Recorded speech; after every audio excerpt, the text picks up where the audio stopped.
todos, mi nombre es Paulina Toledo, soy tecnólogo médico y coordinadora del Departamento de Apoyo al Diagnóstico de Clínica ICB. Y hoy les voy a hablar del reporte de HUD. Este es un informe que entregan algunos equipos de OCT, lo que permite un análisis estadístico de probabilidad del cambio en glaucoma. Permite una interpretación rápida y global del daño glaucomatoso en una sola hoja, donde podemos ver el daño estructural, qué tan probable es que se convierta en algo patológico y cómo se relaciona el daño macular con el peripapilar. El examen de OCT es un examen no invasivo que realizamos los tecnólogos médicos y para este reporte hace un estudio de retina y también de la papila óptica. La papila óptica tiene una estructura, un anillo neuroretiniano, la excavación y el anillo escleral de Heldt. En el glaucoma se produce una pérdida de las fibras nerviosas, una disminución del anillo neuroretiniano, una alteración en la regla ISNT y un aumento en la excavación. Hay zonas o regiones en la zona peripapilar que son particularmente vulnerables y esto produce daño al disco óptico o al nervio óptico que produce un daño en patrón arqueado, que es lo que más se conoce o se observa. El área macular mide más o menos 8 grados desde la retina, lo que corresponde al menos 2% de todo el área retinal. En esta zona se concentra el 30% de las células ganglionares. Lo que estamos acostumbrados a ver es que el estudio del glaucoma, para su confirmación o descarte o progresión, se realizan exámenes de campo visual, que estudia la sensibilidad de visión. Los exámenes o las pruebas que se realizan es el 24-2 y el 10-2.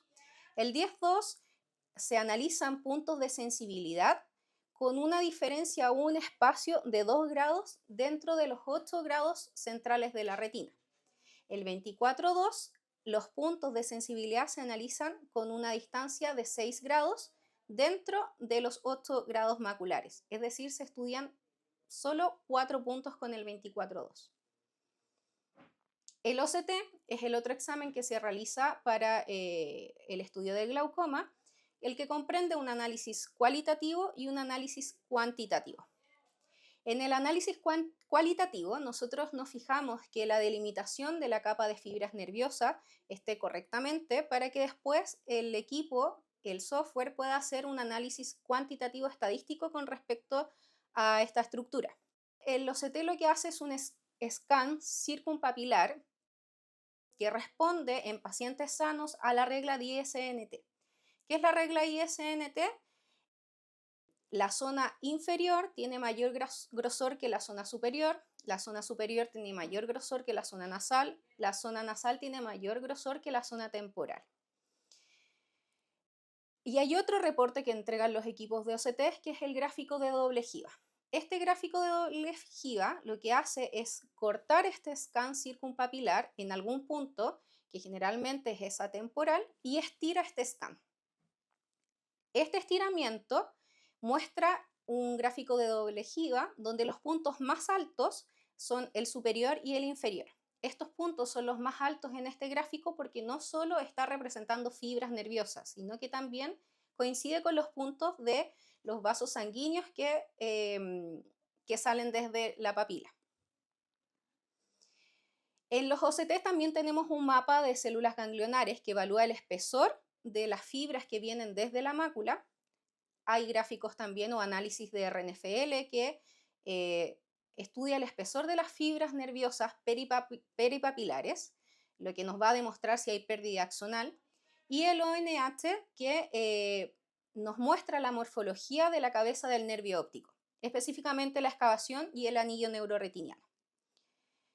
Dependiendo de los equipos, el RNFL puede hacer este análisis o este scan circumpapilar a los 3,45 milímetros, a los 3,5. Incluso hay equipos como Spectralis que pueden hacer el análisis en 3,7 milímetros y 4,2 milímetros, que va a depender del tamaño de la papila de nuestros pacientes. El gráfico de doble ojiva que presentan la mayoría de los equipos de OCT muestra la zona nasal en el centro y la zona temporal a los extremos. Esto es porque el scan circumpapilar hace un corte en el punto temporal y estira este gráfico. En el reporte de HUD cambia esto y el corte lo hace hacia nasal. El punto del corte de este radio circunpapilar lo hace anasal y estira, convirtiéndolo en el gráfico de doble ojiva, dejando la zona temporal en el centro. Y esto tiene una explicación morfológica. Las fibras que salen de esos 8 grados centrales de la mácula entran a la papila hacia superior y a inferior. Si nuestra mácula estuviera alineada con la papila, entraría a superior hasta los 45 grados y a inferior hacia 45 grados. Pero bien sabemos que la mácula no está a la misma altura que la papila. Hay una diferencia de 12 grados aproximadamente. Y esto es lo que Hood considera para determinar cuáles son las zonas de mayor vulnerabilidad de la papila. Al tener esta diferencia de 12 grados, la zona superior de mayor riesgo de la papila va a comprender desde los 45 grados hasta una desviación de menos 12 grados. Es decir, toda esta área va a comprender 57 grados. Nuestro nuevo cero va a ser menos 12, como lo ven en la imagen.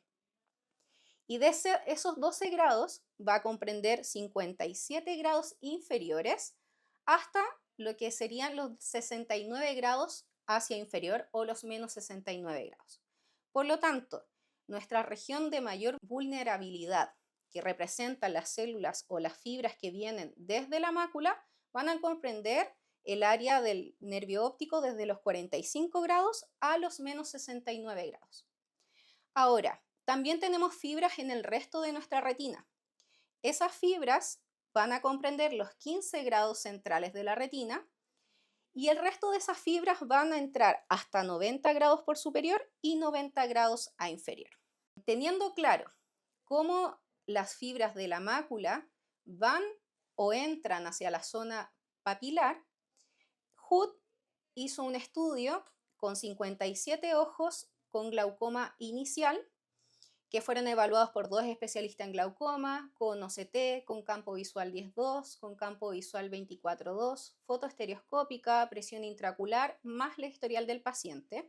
Este estudio demostró que la zona macular de vulnerabilidad fue presentada en 44 ojos de los 57 analizados. Esto va a comprender el 77% de los pacientes o ojos estudiados. El daño de la zona temporal, que son las fibras que vienen directamente de la mácula, se observó en 50 de 57 ojos, es decir, casi el 90% de los ojos estudiados representaban o tenían daño en la zona temporal. Y prácticamente todos los ojos presentaron daño en la zona superior y en la zona inferior de vulnerabilidad. Con estos datos, lo que se determinó es que la zona de mayor vulnerabilidad se encuentra hacia inferior y comprende parte de la zona temporal. Vamos a tener, como muestra la imagen, una zona de mayor vulnerabilidad inferior que está en color verde, representada en color verde, que se superpone con la otra zona de vulnerabilidad macular que está en color azul. Por lo tanto, vamos a tener una zona de doble vulnerabilidad que se encuentra más a temporal inferior. Por esta razón es que Hood o el reporte de Hood representa la zona temporal en el gráfico de doble ojiva, en la zona central, no hacia los extremos como estábamos acostumbrados a verlo, porque vamos a poder notar pequeños cambios o pequeñas disminuciones en el grosor de la capa de fibras nerviosas justo en esta zona. Como ya les comenté, el examen de 24.2 en el campo visual estudia la sensibilidad de visión, pero dentro de los 8 grados centrales de la mácula, los puntos que están representados en este examen de visión están separados cada 6 grados, por lo tanto solo estudiamos 4 puntos de la zona de mayor riesgo, que es decir, estos 8 grados maculares. En cambio, en el examen o prueba 10.2 se estudian mucho más puntos porque en esta misma zona de los 8 grados, porque los puntos están separados solo en 2 grados. Por esta razón, se entiende que el estudio en el campo visual en glaucomas iniciales o en glaucoma temprano debería hacerse principalmente en la zona más central que representa el examen de campo visual en la prueba 10.2.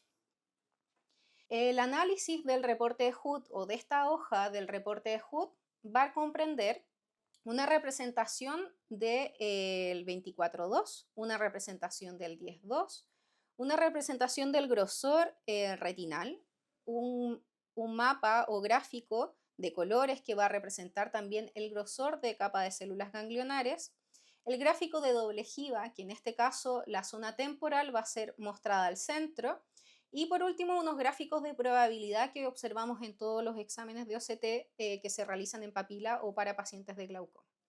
El análisis se realiza, primero vamos a trazar una línea imaginaria en el 24.2 del reporte, de forma vertical en el centro, y vamos a preguntarnos si hay un daño o este gráfico muestra un daño que traspase esa línea imaginaria. Si la respuesta es sí, hay una alta probabilidad que este paciente tenga glaucoma o que vaya a desarrollar glaucoma. Si la respuesta es no, paso al segundo paso, que es el análisis también con una línea vertical en el gráfico de 10.2 y me pregunto, ¿el daño traspasa esta línea vertical imaginaria? Sí, no. Si la respuesta es sí, tenemos una alta probabilidad que el paciente tenga o vaya a desarrollar la enfermedad de glaucoma. Si mi respuesta es no, paso al tercer paso, donde voy a analizar el gráfico de la capa de células ganglionares. Este gráfico de células ganglionares debería tener una forma de anillo de color en colores cálidos que debería estar completo. Si ese anillo o esta rosca, que también hay algunas personas que lo nombran, le falta un trozo o una zona, hay una alta probabilidad de que este paciente tenga glaucoma. Si está completo, ya pasé por los 3 primeros pasos de este análisis de reporte y voy al análisis del gráfico de doble ojiva. Y me voy a fijar principalmente en la zona temporal inferior que va a representar el gráfico de doble ojiva. Si en esa zona hay una disminución, hay una alta probabilidad que este paciente desarrolle glaucoma debido a que, vuelvo a comentarles que la zona macular, los 8 grados centrales, es donde tenemos la mayor concentración de células ganglionares, que representa esta zona de doble vulnerabilidad que ya les comenté anteriormente y que podemos observar en el gráfico de doble ojiva. Eso, teniendo claro todos estos pasos, con solo esa hoja, el reporte de Hood nos asegura que podría detectar un glaucoma temprano mucho antes de tener representación en la sensibilidad de visión en los exámenes como el campo visual computarizado. Eso, muchas gracias.